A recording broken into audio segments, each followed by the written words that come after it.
Welcome back to another edition of Bold Blind Beauty on Air podcast, the show that's clearing the air for more air, access, inclusion, and representation. I'm Stephanie McCoy, and with me are my co-hosts. I'm Nazreen Buda. Sylvia Stinson Perez. And I'm Dana Hennett.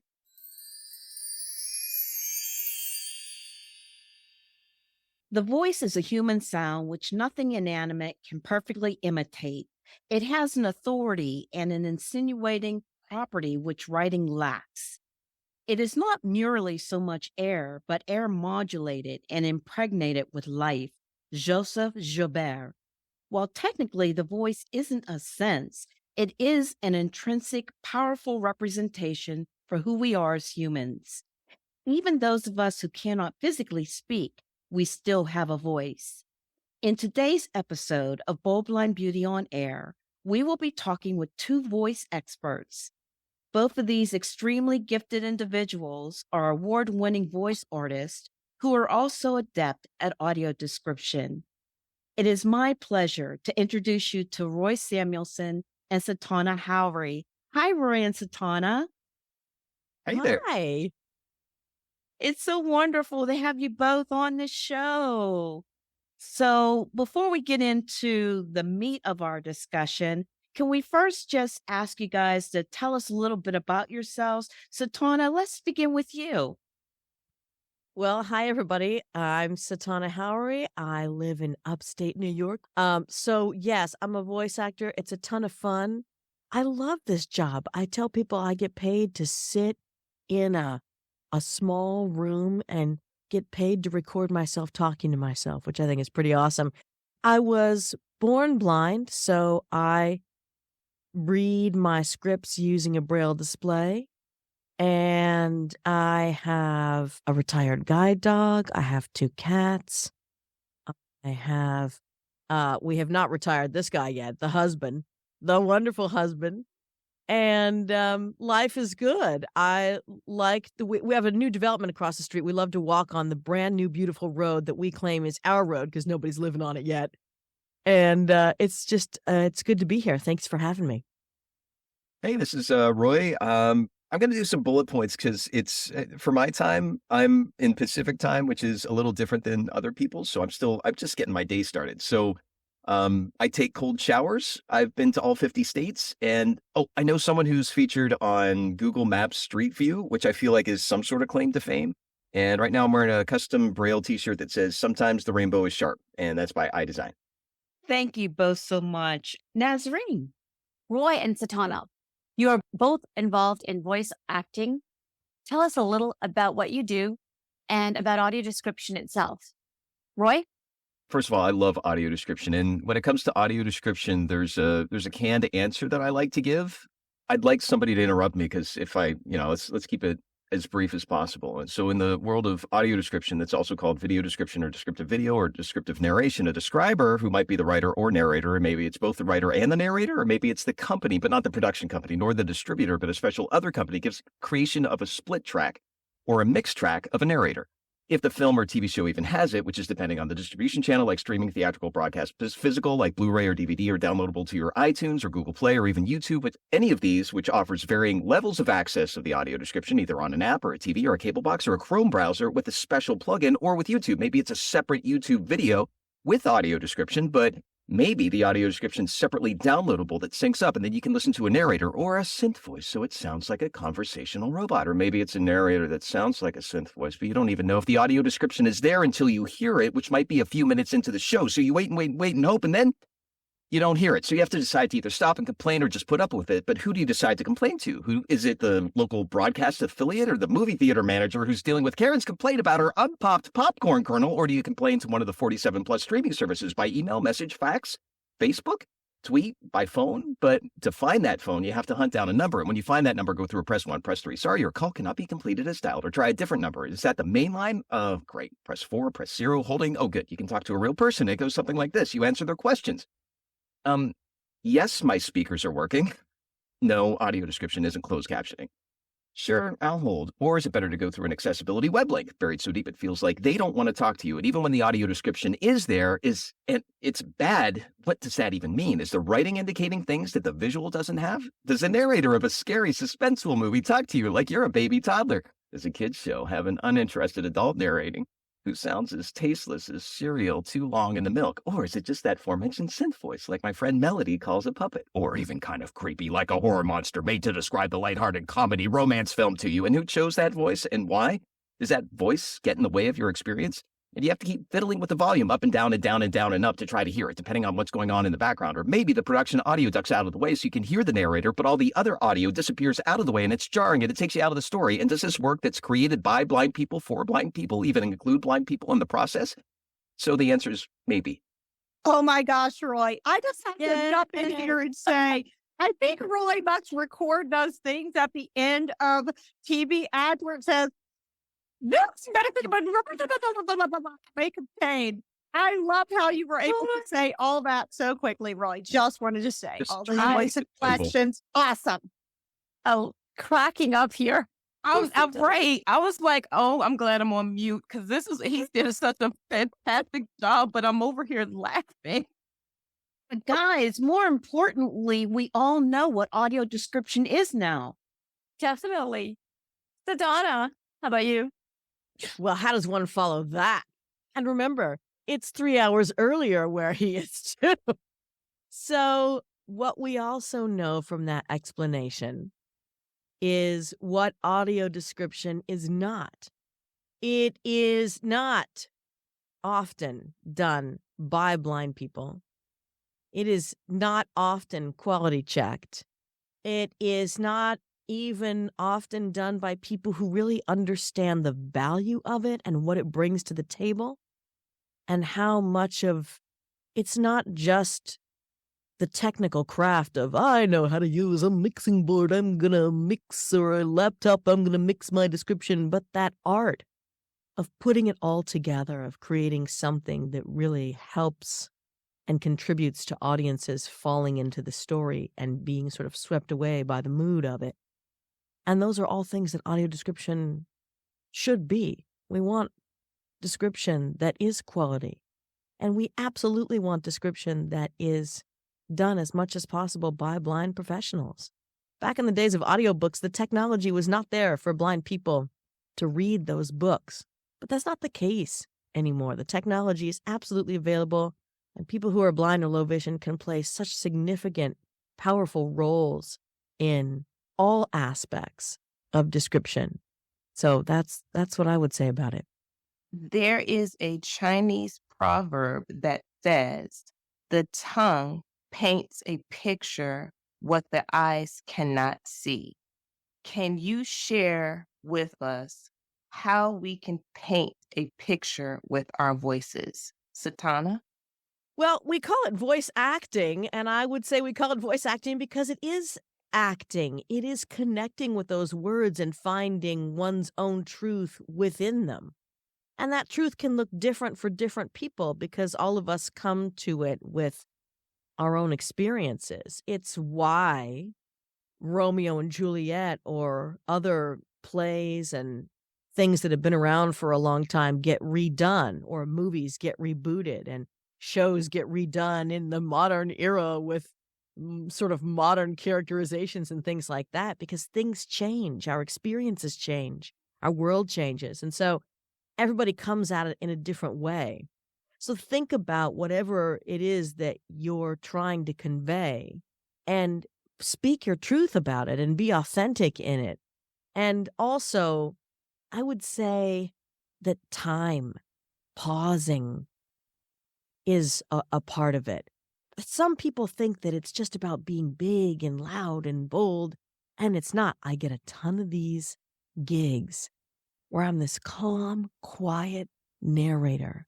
Because sometimes the voice is the mix with not just music and sound effects, but with visuals. And so it's a piece of the story. It's this big puzzle. When you put it all together, it's this collage of stuff that comes together and makes the whole picture.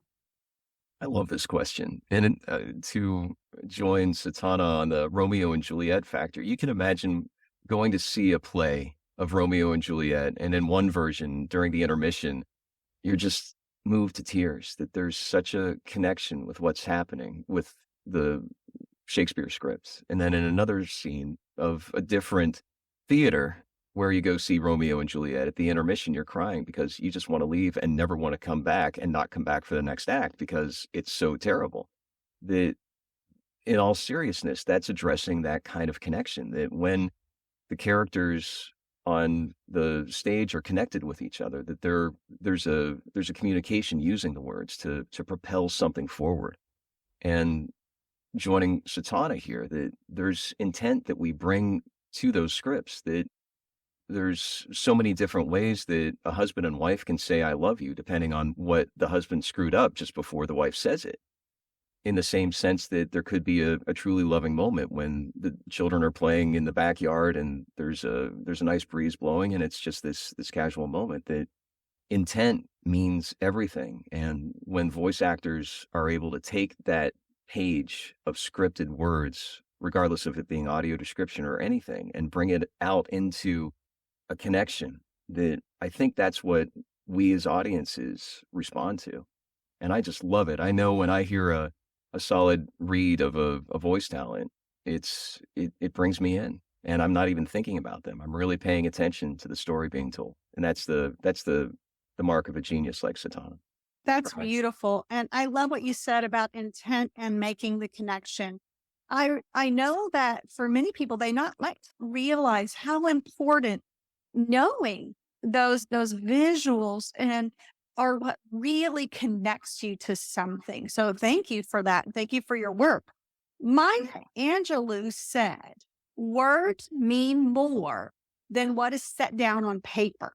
It takes the human voice to infuse them with deeper meaning. Share with us, please, how we can use our voice more effectively to get the message across. So let's start with Satana.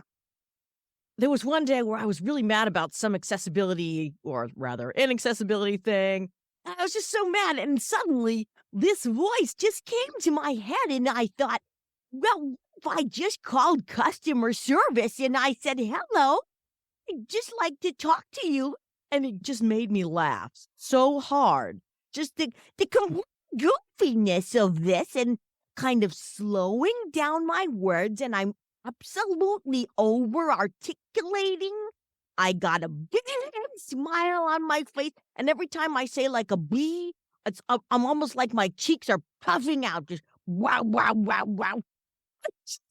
It just cracked me up. And so it changed my mood from that furious, how come somebody doesn't care about how inaccessible it is, to something where, okay, I can call these people and I can have a reasonable diplomatic conversation because now I've shifted my mindset. And I think that sometimes we have to begin with those words transforming us. And the message has to transform within us to be effective to somebody else. Who's our audience? Who are we talking to? And what is it that we're trying to convey? And what's the best way to convey that that's going to connect with them? In voice acting, often it's not about us. And the best thing we can do is find a way to get out of our way. And I think that there's so many spaces in life where this is true. It's not just voice acting, but in that context, it really is about just getting out of your own way and finding a way to convey your message that will resonate with whomever you're talking to. And I mean, if you think about audio description, think about if you've got a children's show and the writer is using all these giant words that the second grader just isn't going to know, it doesn't really make any sense to the second grader, right? So everything changes depending on who your audience is and what outcome do you want? What are you trying to do? Such great advice there. Oh, that's so true, Satana. Roy, what about you?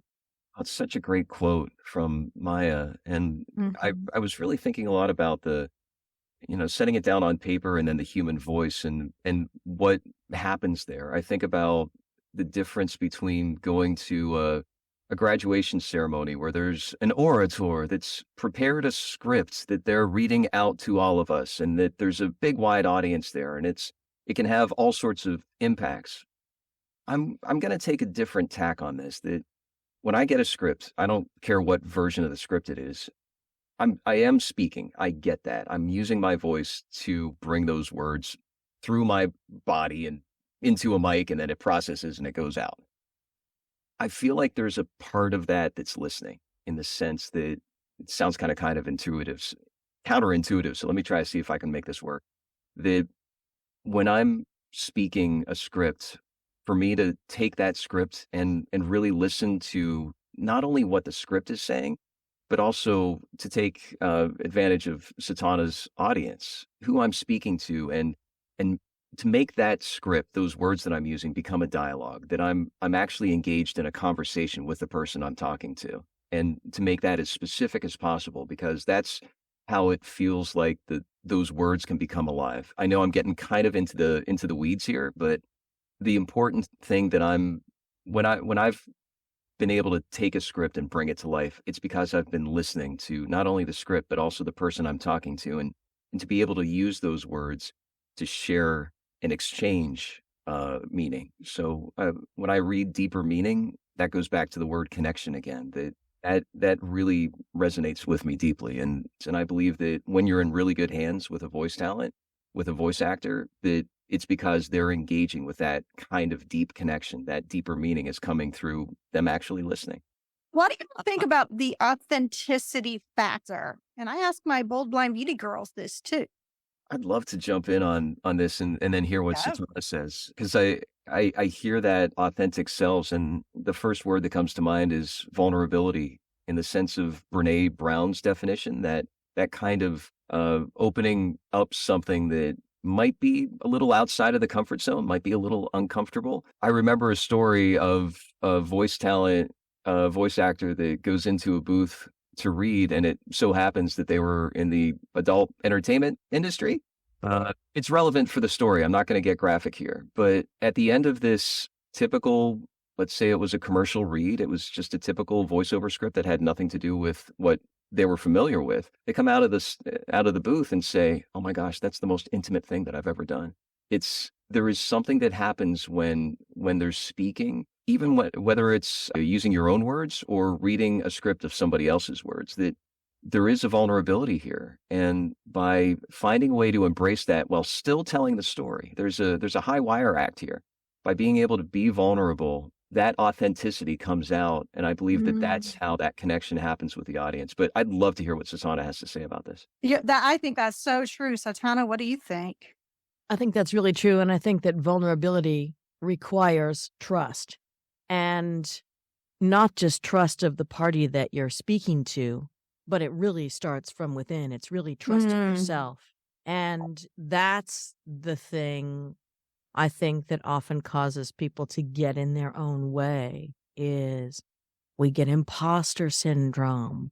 We think we're not good enough, or, okay, this is, if I'm reading a script, this might be something that I'm reading that I don't necessarily believe. So how do I find what's true and authentic within me that would be true and authentic for the character that's in this script?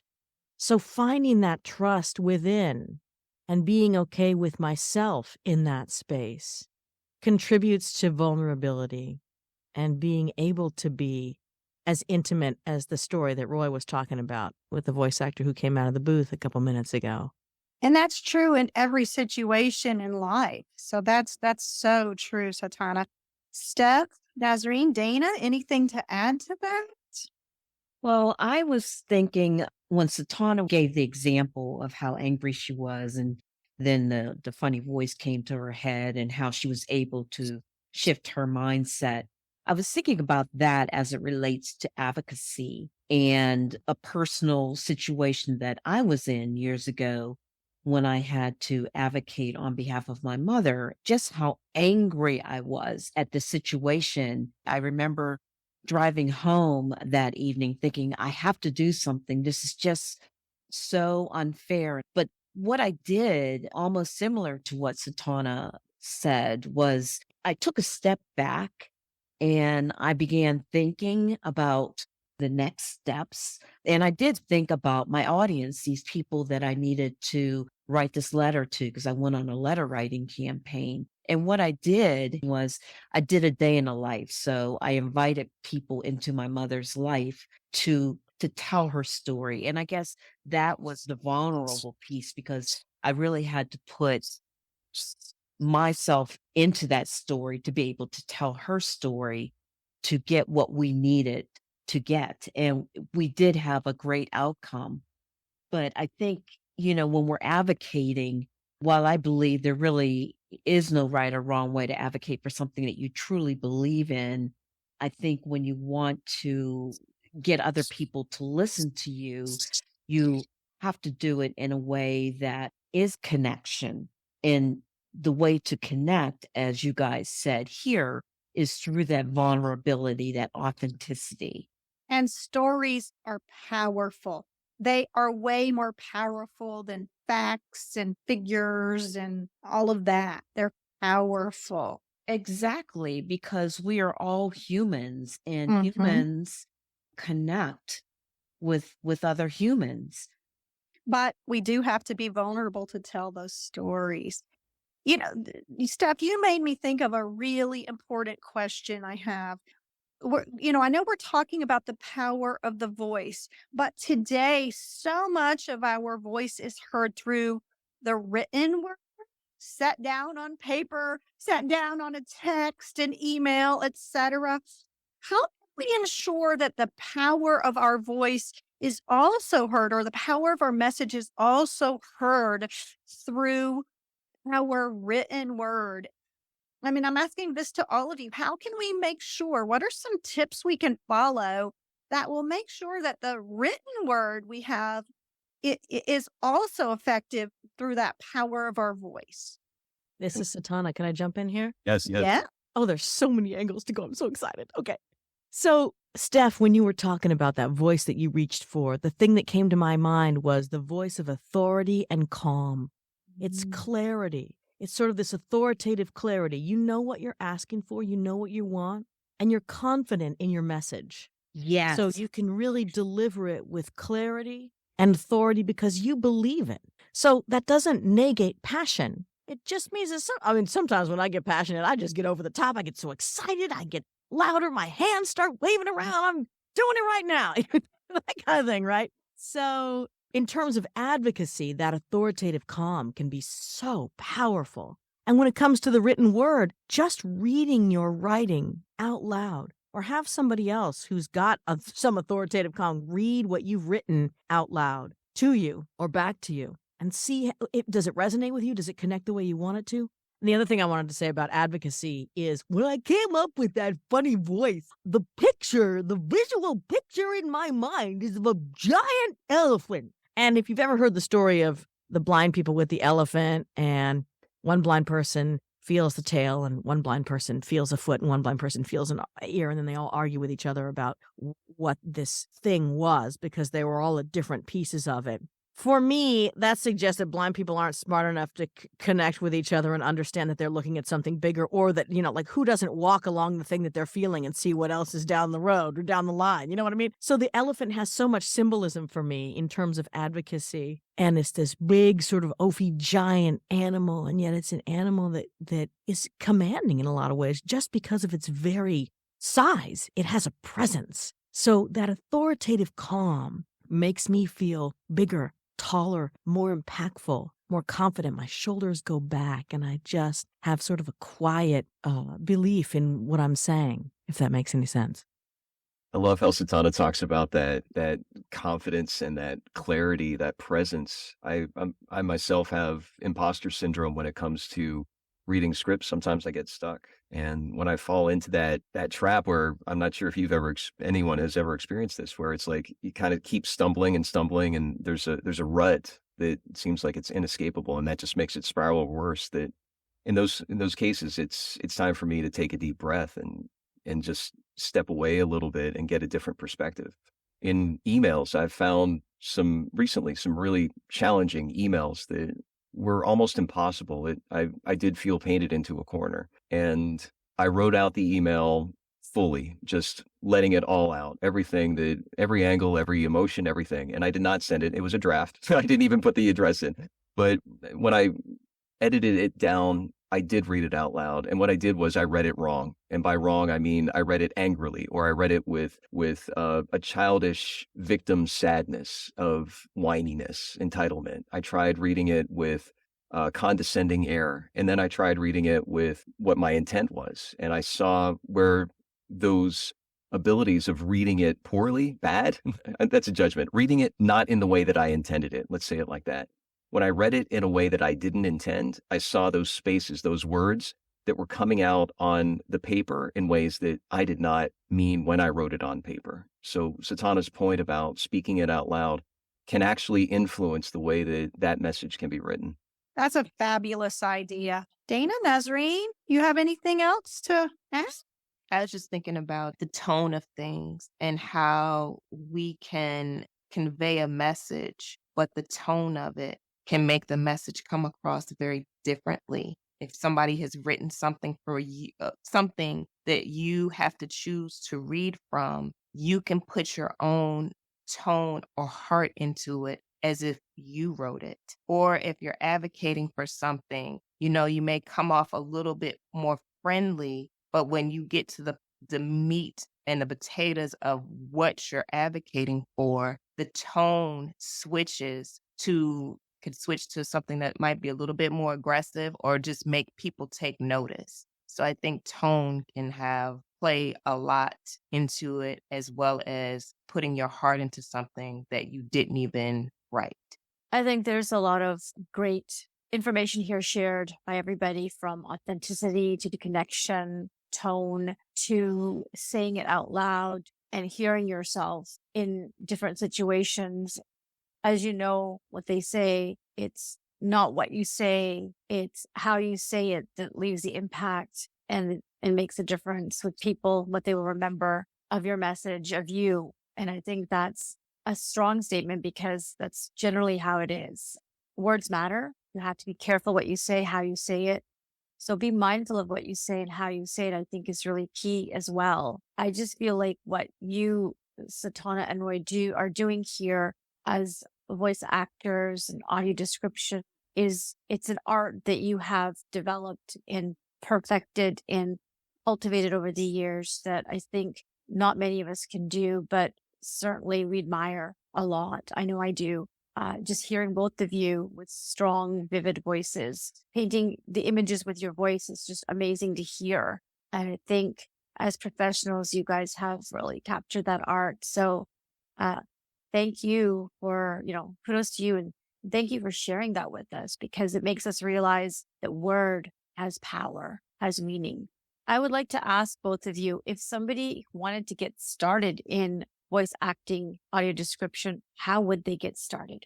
I like to refer people to iwanttobeavoiceactor.com. And I'm not kidding. I use this website frequently. It's a treasure trove and a deep dive into all sorts of things that have to do with voice acting. iwanttobeavoiceactor.com. It's a great starting place for anybody interested in learning more about the business, finding coaches, learning about different approaches, the different myriad of types of focuses. And I would say that both Roy and I are coaches. And so, of course, you can reach out to us. And also remember that the voice acting is a piece of it. It is a business. So when people come to me, they're all excited about reading the copy, but there's the hustling of getting the job. There's the administration of invoicing for the job and keeping track of what's going on the pay side. There's the technology side of knowing how to record yourself. This is 2023 here. Home studios are a thing. Online casting is definitely a thing. And while there are certainly some gigs where you go into somebody else's studio, for the majority of what you do, you're going to be recording yourself at home, or you're going to be on a session where somebody's recording you, but you got to log in. So you got to be able to use the web or certain cases, certain kinds of not so great accessible software. So knowing your technology, knowing how to troubleshoot, knowing how to use the tools of the trade is just as important as being able to read the copy. Thank you for sharing that. On that, Satauna and Roy, how can people find you? Can you guys share your socials? Well, this is Satauna. I have such a unique name that it's pretty impossible not to find me. So True. my name, Satauna, and you will find me. I'm on Twitter at Satauna H. I'm on Facebook. I'm on LinkedIn. My email is satana@gmail.com, and that's me. I'm on roysamuelson.com and theadna.org, theadna.org for a database of audio description professionals of all kinds and the podcast. What a fabulous conversation. The voice is truly powerful. Thank you both so much once again for joining us here on Bold Blind Beauty on Air. This was such an enlightening discussion, and I think I can speak for all of us here. We so appreciate the work that you do. Thank you for having us on. This is so much fun.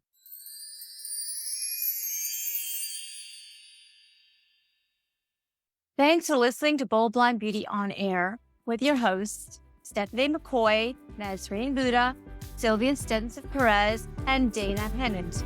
If you enjoyed this episode and you would like to help support the podcast, please share it with others, post it out on your socials, or leave a rating and review.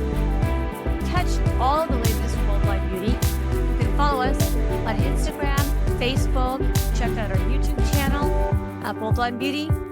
Thanks again for listening, and we will see you next time on another edition of Bold Blind Beauty on Air.